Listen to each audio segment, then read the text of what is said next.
क्योंकि बहू झूठ नहीं बोलती। सुधा और राकेश के 3 बेटे थे।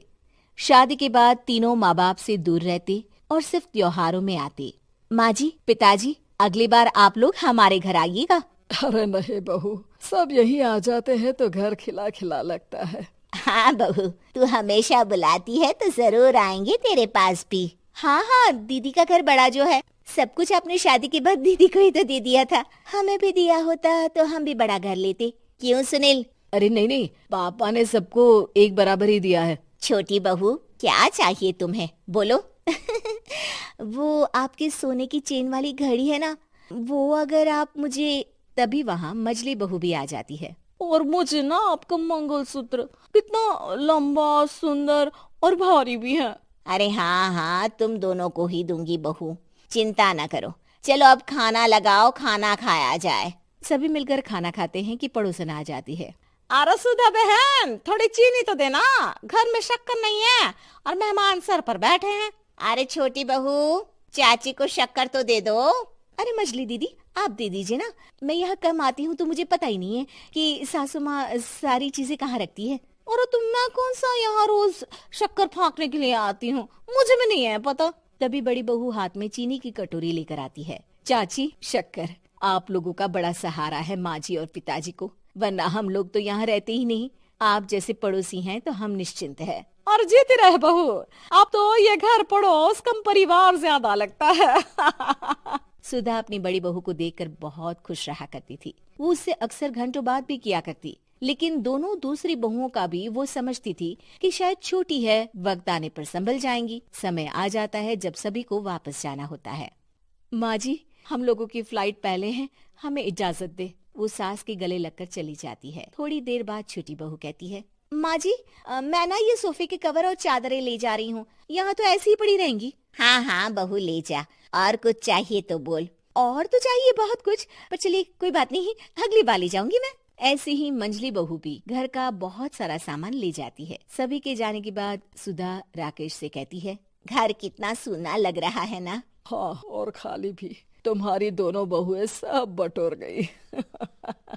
अरे ठीक है ना, हम दोनों ही तो हैं, कितना सामान लगेगा। फिर उन लोगों की नई गृहस्थी, इतना मत सोचा करे। समय बीतता है। ऐसे ही हर साल त्योहारों में सुधा और राकेश के बच्चों की बहू आते और जाते वक्त ढेर सारा सामान पैक कर कर ले जाती। लेकिन कुछ ही सालों में सुधा का देहांत हो जाता है। पिताजी, आप यहाँ अकेले क्या करेंगे? हम लोगों के साथ चलिए। अरे नहीं नहीं बहू, इस घर में सुधा की यादें हैं, मैं उसे नहीं छोड़ सकता हूँ। अब तुम लोगों की माँ नहीं रही।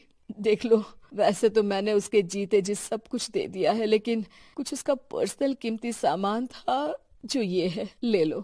सामान में होती है एक घड़ी और एक मंगलसूत्र। माँ जी ने कहा था कि वो ये घड़ी मुझे देंगी। हाँ हाँ, पिताजी, माँ ने सबके सामने ये घड़ी सरिता को देने के लिए कहा था। उठा लो सरिता माँ की घड़ी। अब क्या था, छोटी बहू फट से घड़ी उठा लेती है। और पिताजी, ये मंगलसूत्र तो माँ ने मुझे ही देने को कहा था, याद है ना? वो सभी की ओर इशारा करती है। तू भी ले ले ये हार बेटा, कोई बात नहीं।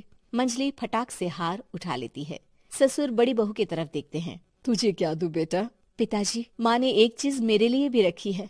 सभी के कान खड़े हो जाते हैं कि आखिर सास ने क्या रखा होगा बड़ी के लिए। अरे माँ जी तो दीदी से प्यार भी ज्यादा ही करती थी, हमेशा उनसे बात किया करती। जरूर कोई बड़ी और अपनी प्रिय चीज दी होगी दीदी को। और देख लेते हैं ना, वरना तो हम भी बराबर का बंटवारा करेंगे। हाँ हाँ, कर लेना बंटवारा।